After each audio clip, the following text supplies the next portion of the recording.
Атың кім деп жомарт қайта сұраған. Ескендір.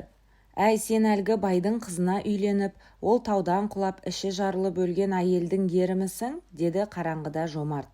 Ескендір үндемеді. Үстіндегі шолақ тонын тізесіне тартып қойды. Бөлме іші суық. Неге үндемейсің? Жынданып кеткен Ескендір деп жүрген жұрттың сен туралы не бір сұмдық әңгімелері бар, деп жомартпын деген адамның мұңын, жүзін көргісі келгендей өңілді. Бірақ қараңғыда бір-бірінің бет-жүзін анық байқай алмады. Екеуі де қарауытқан сұлба. Мына қараңғы бөлмеде екеуі де бір-біріне елес секілді. Сені не үшін алып келді? Деді жомарт. Өй, өңкейген сорлы, бірдеңе десеңші, аузын буған өгіздей болмай. Үнінде жомарттың жазғыру басым. Ескендір тағы да жауап бермей қалған. Не десін бұл? Таң елеңнен алаңнан ел оянбай жатып қазақша мұздай киінген екеу жылы төсектен тұрғызды да. Біз заң адамдарымыз. Қазір бізбен ауданға жүресің. Сен ештеңе сұрама, біз ештеңе білмейміз. Арбаны жек деген бұйыра сөйлеп. Бұл да аузына құм құйылғандай тарта берген. Бұлар ауылдан шығып бара жатқанда ғана әлдекімдер байқап қалды. Олар да бірақ ләм-мимсіз қалды. Ал енді тықақтап отырған мынаған қалай демек? Бейшара, түк білмегенсейсің, бірақ олар бәрібір біледі ғой, деп жомарт даусын созды. Мені алып келген себебі колхозға зиян келтірдің, еңбекшілердің астығын аштық жылдары жұртқа тараттың деп, Қытайға көп елдің қашуын ұйымдастырдың дейді. Ал сен ше, әлде сенбеймісің? Мен білмеймін, дей салды Ескендір салғырт қана. Неге білмейсің? Деп жомарт сәл күтті де, білесің, деді кекей. Сен бәрін де білесің. Мен немене астықты жырғағанымнан үлестірдім бе? Жоқ. Ол кездер үшін бәріміз де жауап беруіміз керек. Мәселен, сен байдың жап-жас қызына үйленгенің рас қой. Байдың сойылын соққаның да шындық. Мен де ол кезде Қаратоғай колхозына көрші колхоз Қойтаста қосшы ұйымдастырғанмын. Бірақ сен сияқты бай қызын қатын қылып, әкесін жай ғана айдатып жібергем жоқ. Қолымнан келгенінше сот арқылы түп-тұқиянымен құртып жіберуге тырыстым. Сен олай істеген жоқсың, Ескендір. Енді міне жауап бересің сол үшін де. Кейін әдейі көтерілген адам болып алдың. Олай бірақ айлаңды асыра алмайсың. Маған бәрі де мәлім. Мені аямағанда, мен өзгелерді аярмын ба? Аштық кезінде арғы бетке қашқаның да шындық. Қараңғыда мұның өмірбаянын бес саусағындай санап отырған жомарттың сөзі осы жерге келгенде Ескендір кілт үзді. Әй, көп шатпашы, мен арғы бетте болған емеспін. Болса ол жақта інім болды. Ол тіпті әлі оралған да жоқ. Солай де. Демек ініңмен байланысып тұрасың. Мыңғырған түйені де сол жаққа айдатып жібергенің шын болды ғой. Қайдағы түйе?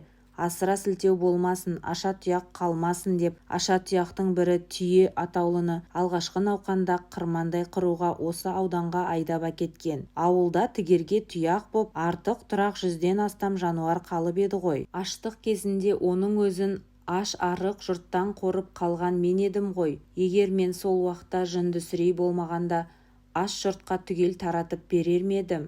Қайтер едім? Әттең, есуастығымнан оны да істей алмадым. Пайдам тимеді тірі пендеге, деп өкінді Ескендір. Оған өзін әңгімеге тартып отырған бөгде біреу емес, өз көлеңкесі, өзінің елесі секілді көрініп кетті. Бісміллә, деп күбірледі ол. Иманыңды оқиын дедің бе? Оқы, деді ауылнай жомартпын деген жан. Осы кезде есік сыртындағы құлып сыртылдап, кілт шылдырлады да қолына шам ұстаған екі адам жомартты алып кетті. Суық әрі қаңыраған бөлмеде бұны екі иықтан басқан көңілсіздік, немкеттілік биледі. Әлгі елестей әсер еткен серігі де адамға демеу екен. Қараңғылықта Ескендір жалғыз қалды. Сот мұны жомарттың айтқанындай қылмыстарды мойнына қиып салып, қайдағы бір Жапон мен Қытайдың шпионы деп айып тақты. 13 жылға кесті. Еркөтек маңында жазасын толық өтеп 1951 жылы оралды. Кейін 58-де арғы беттен інісі Ескендір бала шағалы болып қайтты. Оларды ішкерлеу жаққа 3 жыл тұруға жіберсе де, әйтеуір мұның қаяулы көңілі көп марқайып қалған. Інісі сол жақта тұрақтап қалды да немерең деп бір қызын кейін бұған жіберген. Бірақ өз қаның болмаған соң қиын екен. Ұлбосын әке-шешесін сағына берген соң өздеріне қайтып берген. Ұлбосын мұның қолында жүргенде ғой, ауылда мүлде азайып бара жатқан ойсылқара тұқымы ішінен қап-қара ботаны көріп құлағының мазасын алғаны. Ескендір немересіне совхоздан қолқалап жүріп сатып алып еді-ау. Қазір сатып алатын да түлік қалған жоқ, құрып бітті. Осы бір өткен өмірін тез ойлап өткен шал ауыл шетіне тақап қалғанында салт атпен шапқылаған біреу қуып жетті. Жеткен бойда үрейлі асығыс дауыспен: "Жолда жас бала кездестірмедіңіз бе?" "Жас бала", деді аман саулықсыз. "Жоқ", деп қалып Ескендірдің жүрегі зырқ ете түсті. Тоңазыған тұла бойы шіміркеніп кетті. "Апыр-ай, сізден үміттеніп ем, балам жоқ. Бүгін кештетіп осы 5-ден шыққан екен. Мектепте оқушы еді. Астындағы аты ер-тұрманымен бос келді. Жас құнан еді. Bir жерде жығып кетті ме білмеймін. Енді қайттым." Шалдың күдігі күшейе түсті, бірақ жамандыққа қиғысы жоқ. "Қарағым, қорықпа, көп уақыт өткен жоқ қой. Табылады, табамыз", деді жұбатқан болып. "Тұңғышым еді. Өзіміз биыл ғана 5-ге Қойтас жағынан көшіп келіп едік. Жер жағдайын да білмейтін. Адасып кетті ме, кім білсін. Енді не амал істеймін. Жаңа ғана бір кезде Қойтастың колхозының ауылнайы Жомартпын деген жанды ойлап келе жатқан Ескендірдің аузынан күтпеген сөз шығып кетті. "Жомартты білуші ме едің? Ол кісі атасы ғой. Осыдан 10 жылдан бұрын қайтыс болды. Оны неге сұрадыңыз? Танушы ма едіңіз?" Ескендір өзіне өзі іштей таңданып, өзіне өзі іштей ұрысып: "Ұлыңды табамыз, қарағым, табамыз", деді қойылған сұраққа жауапты қашыртып. Осы екі ортада ауыл жақтан атқа мінген топ көрініп қалды. Бұлар енді солай қарай қозғалды. Шалмен қысқа қайырым амандықтан соң екі-екіден бөлініп баланың кеткен бағытымен іздеуге кетті. Шал өз күдігін ешкімге сездірмеген. Жоғалған баланың әкесі Жеңісті қасына ертіп, қиыстау тартып бура ізіне түскен. Аяғын аннан бір, мұннан бір алған алып адымды ізді байқағанда шалдың кәрі жүрегі дүрсілдеп қоя берді. Ол асыға желіп жөнелді. Бұл екеуі жылқының ізін ала бұлтартпай қуған бураның сайрап жатқан жалпақ табанына кезіккеннен кейін астарындағы ат пен биені үрдіс шабысқа салған. Бет-әлпеттері мен мойындарын суық ызғар қарып, мұрындарын аяз шым-шым еткізіп шымшып алса да оны елейтін емес. Даланың күртігі мен қатқан жерін дүрсілдете шауып келеді. Уақыт қызыл іңірден баяғыда ауып кеткен. Ай нұры азаймастан төгіп тұр. Екеуі де ізді індете қуалап, түйеқұлаған жартасына қарама-қарсы қия беткейдегі жылғамен асығып түсіп, тұйық қолтық табанына ілікті. Мұнда ай сәулесі жарық болса да көгілдір мұнар. Ат үстіндегі кісі бойы бойлауықтанып өскен қорыс қамыс әлсіз сыбдырлайды. Көлемсіз көк мұз айдындар кездеседі. Ескендір шал мен Жеңіс қамыс арасындағы ізді қуалай көп жүрді. Баланың қар үстінде қарайып жатқан бөркін тауып алғаннан кейін әкесінің үміті үзіле бастаған. Ескендір біраздан соң тері байпақ киген саптама етігінен сала құлаш бишікті қолына алды. Қара бура алыс емес екенін сезсе керек. Жеңіс шалдың түбек-түбекті аялдай айнала жүргеніне шыдап келеді. Шалдың да жан дүниесін алай-дүлей сезім баурап алған. Қара бураның да қаһарға мінетін жөні бар-ау, деп ойлады шал. Күзге салым сыңары сары үлек аяқ астынан ауырды.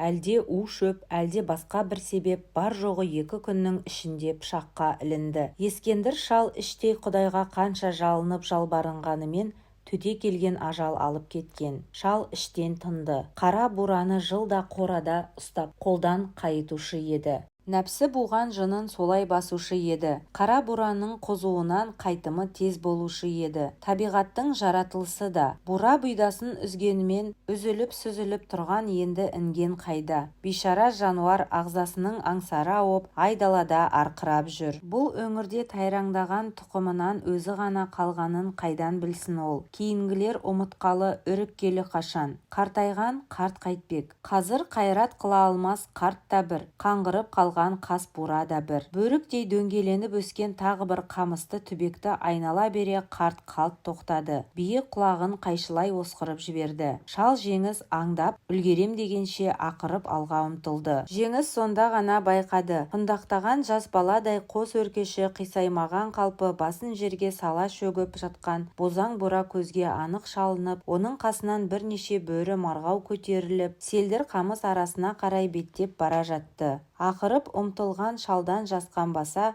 қорқатын емес. Астындағы атына жеңіс те қамшыны көміп жіберді. Көз алды қарауытып, не болғанын ұмытып кетті. Аттан аунап түскен ол қарны ақтарылып, қатып жатқан қорқаулар құлқынан мерт болған қара бураны шыр айналды. Шал бураның кеудесі астында бөксе жағы шығып жатқан боз қаншықты еңкейіп, білектей құйрығынан тартып көрді. Жеңіс бір бүйірде серейіп қатып қалған жас қасқырды пимасының басымен тепкен болды. Көз жасы жүзін пора-пора айғыздаған. Аузынан сөз шықпайды. Шығара да алар емес халде жүр. Ол кенет ай сәулесі дірілдей жарқыраған көк айдын мұзға қарап тұрды да солай қарай тұра ұмтылды. Шал да шалып қалды. Ол да бірден түсінген. Мұз бетінде әлде бір қарайған көрінеді. Жеңіс жан ұшыра ұмтылған екпінмен айдын шетіне аяғы тайғанай мұрттай ұшып, құлаған бетімен сырғанай жөнелді. Ескендір қара бура қасында қозғала алмай қалды. Мезгіл түн ортасы. Қасқырлар қамыс арасынан үзік-үзік ұлыды. Тал түсте терезе тұсынан қарды шықырлата басып өткен тұяқ дыбысы ұлбосынды селт еткізді. Елегізіп отырған ол қуанғаннан орнынан атып тұрып тысқа жүгірді. Қора бұрышында Ескендір атасы биесінен түсіп жатыр екен. Ол қанжығасындағы мылтық пен жібек арқанды қар үстіне тастай салды. Қыздың көңілі құлазып кетті. Есік ашық қалған. Күн күндегісінше аяз. Ақпанның аязы әлі қайтпаған. Жеңіл шыққан оның түсі алабұртып, бота көздері мөлт-мөлт жасқа толды. Қарт бурасыз оралыпты. Әлденеден есеңгіреп қалғандай қыз мең-зең дағдарулы.